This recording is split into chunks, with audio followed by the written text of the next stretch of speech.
Good morning six class. देखिए बच्चों, last day हम लोगों का थर्ड चैप्टर कंप्लीट हो गया था, तारोज रिवॉर्ड। ये अब चैप्टर हमने कंप्लीट कर लिया था। आज हम इसका थोड़े से क्वेश्चन आंसर्स को समझ लेते हैं। क्वेश्चन आंसर आपको समझा देते हैं और उसके बाद की जो आपके फिल इन द ब्लैंक्स हैं और जो आपके राइट रॉन्ग वाले जो हैं मैक द राइट आइटम्स वगैरह, इनके पिक्चर्स आपको सेंड कर दिए जाएंगे, जिनसे आप आराम से इजी गोइंग इसे अपनी नोटबुक में कंप्लीट कर लेना। तो देखो, अपना फर्स्ट क्वेश्चन है, why did taro run in the direction of the stream? कि तारो झरने की दिशा में क्यों दौड़ा? जैसा कि हमने स्टोरी में पढ़ा था, he hear the sound of water. उसने एक वाटर की आवाज़ सुनी थी, उसने पानी की दिशा में पानी की आवाज़ सुनी और उसी की तरफ वह दौड़ा। क्यों दौड़ा था?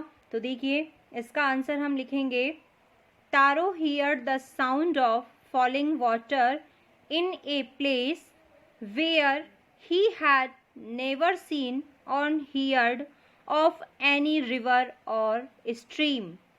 Thus, he ran in the direction of the sound to see what it was. कि तारों ने जो है गिरते हुए पानी की आवाज को ऐसी जगह पर सुना जहां उसने कभी पानी देखा ही नहीं था, इसीलिए वह उस आवाज को सुनते ही उस आवाज वाली दिशा में दौड़ा कि पानी तो यहाँ कभी था ही नहीं, तो आखिर ये किस चीज की आवाज थी। नेक्स्ट क्वेश्चन है हमारा, how did Taro's father show his happiness after drinking shake? तो देखिए, तारो के फादर ने, तारो के जो फादर थे, जब उन्होंने उस शेक को पिया तो वह कितने खुश हुए और कितनी अपनी खुशी को उन्होंने कैसे शो किया, कैसे दर्शाया? तो हमें पता है कि जब उसके पिता की बहुत ज़्यादा इच्छा थी कि वो शेक पिए, और जब वो शेक को पीते हैं तो वह अपनी खुशी को जताने के लिए फर्श पर डांस करने लगते हैं। तो इसका आंसर हम लिखेंगे, Taro's father was very happy when he drank the shake that Taro brought from the magical waterfall. He did a little dance in the middle of the floor to show his joy. ये हमारे second question का answer है।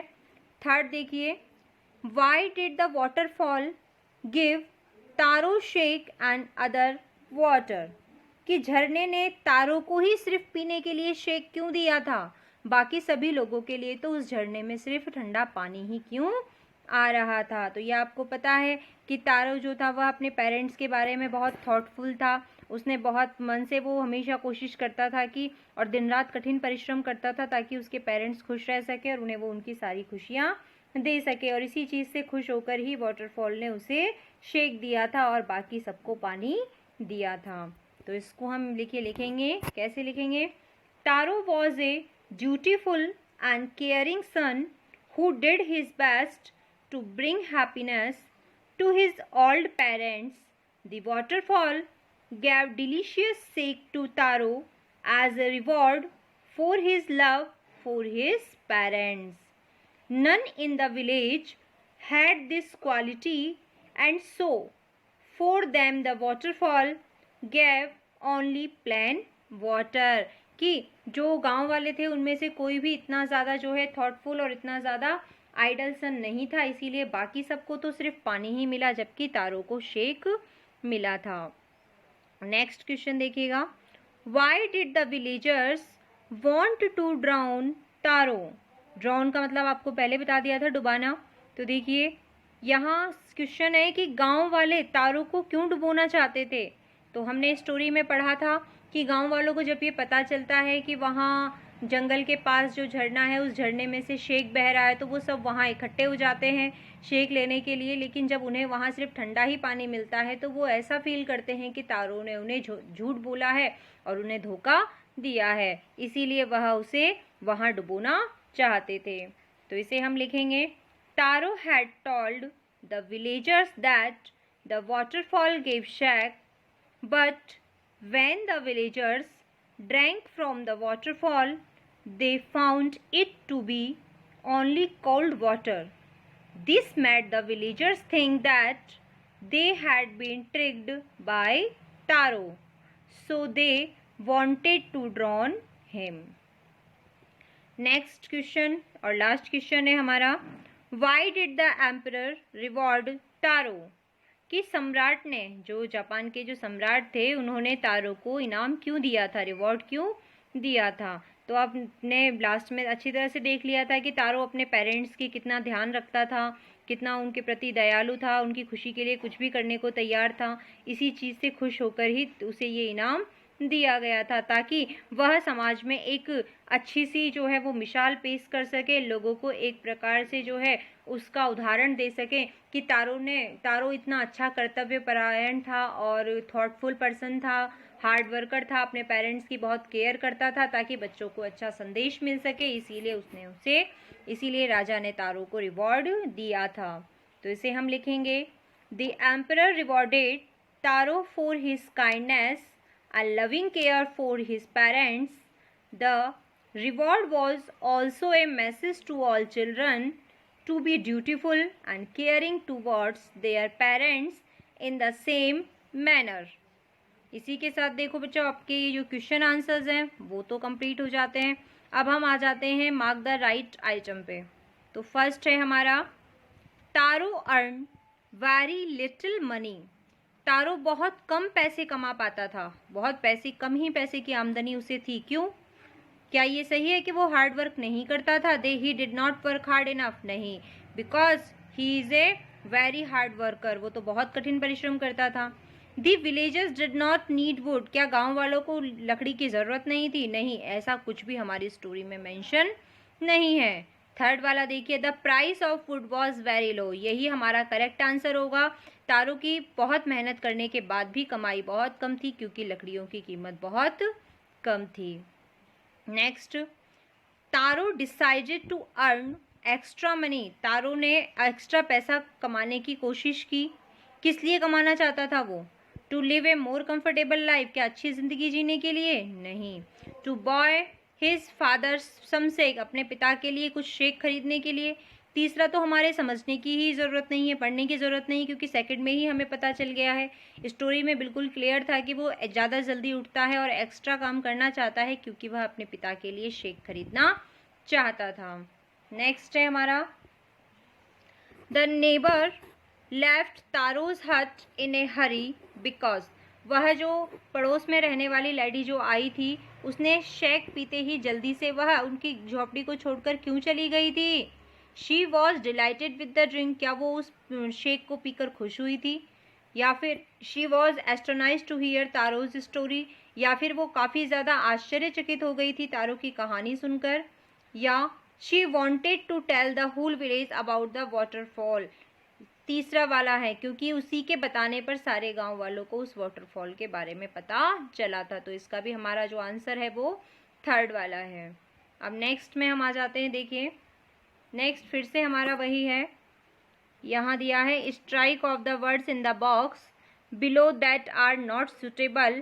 तारो wanted to give his old parents everything they needed, this shows that he was.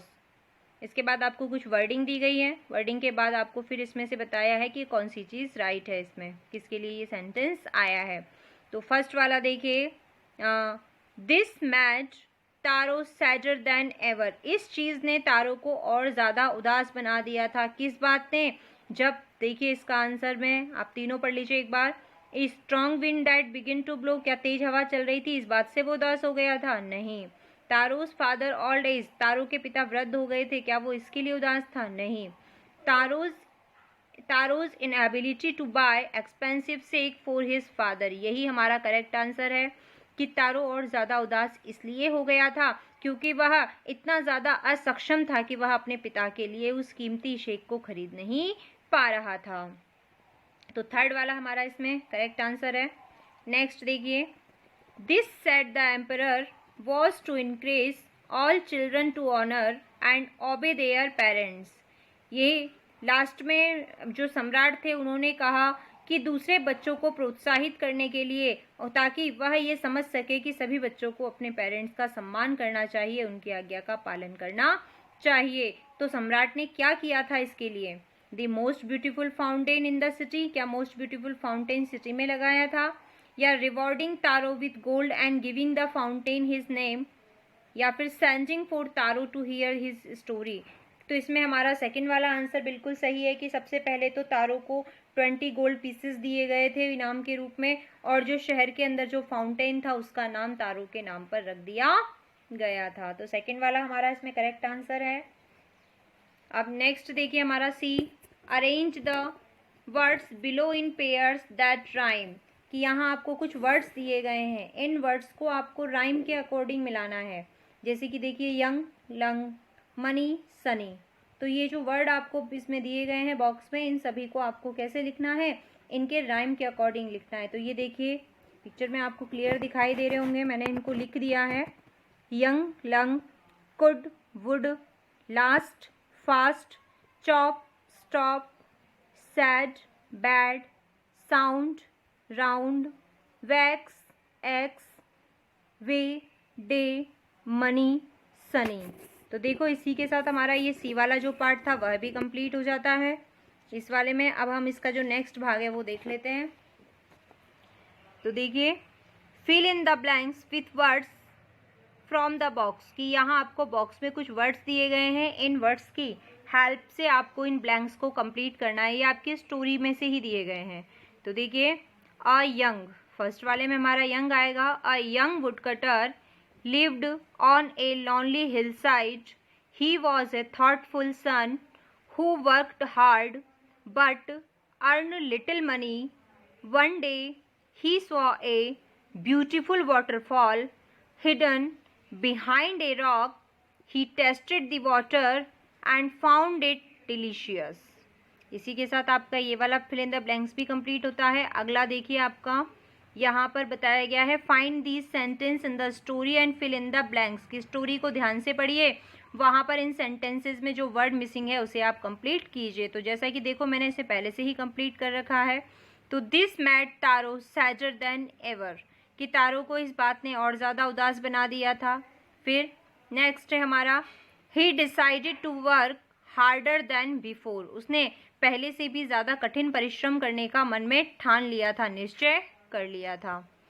Next morning taro jumped out of bed earlier than usual, अगली सुबह तारो इसी work ज़्यादा मेहनत करने की इच्छा से तारो अगली सुबह और भी ज़्यादा जल्दी उठ जाता है, जितना जल्दी वो उठा करता था उससे भी ज़्यादा जल्दी उठता है और कठिन परिश्रम करने लगता है ताकि वह अपने पिता की विश को पूरा कर सके।